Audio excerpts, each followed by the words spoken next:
উড়োজাহাজে ব্যবহৃত জেট ফুয়েলের দাম আবারও বড় পরিসরে বাড়ালো বাংলাদেশ এনার্জি রেগুলেটরি কমিশন। উড়োজাহাজের জ্বালানি দাম লিটার প্রতি 89.59 টাকা বাড়ছে।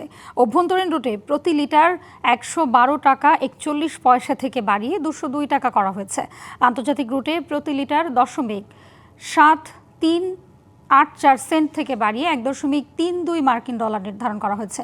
মঙ্গলবার জারি করা প্রজ্ঞাপনে এই নতুন মূল্য হার ঘোষণা করা হয়। আজ রাত 12টার পর থেকে নতুন দাম কার্যকর হবে।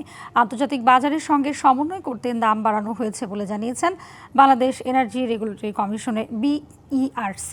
এর আগে গেল 8ই মার্চ জেট ফুয়েলের দাম বাড়ানো হয়। অন্যদিকে 18ই মার্চ রাতে BERCর পক্ষ থেকে দাম বৃদ্ধির প্রজ্ঞাপন জারি করে তা 1 ঘন্টার মধ্যে আবারও স্থগিত করা হয়। 2025 সালের মে মাসে প্রথমবারের মতন জেট ফুয়েলের দাম ঘোষণা করে BERC।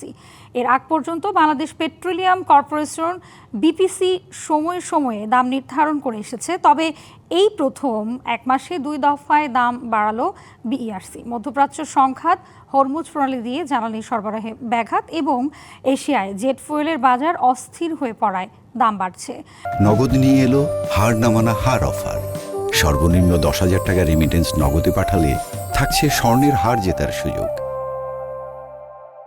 রয়টার্সের তথ্য মতে এশিয়ায় জেট ফুয়েলের দর ব্যারেল প্রতি $163 পর্যন্ত উঠেছে। বাংলাদেশে জ্বালানি খাতে এর আগেও মধ্যপ্রাচ্য পরিস্থিতির প্রভাব পড়েছে। LNGর দাম বেড়ে যাওয়ার পাশাপাশি তেল সরবরাহ নিয়েও সরকারকে বাড়তি সতর্কতা নিতে হচ্ছে। এমন প্রেক্ষাপটে জেট ফুয়েলের নতুন দাম উড়োজাহাজ পরিচালন ব্যয়ে সরাসরি প্রভাব ফেলবে।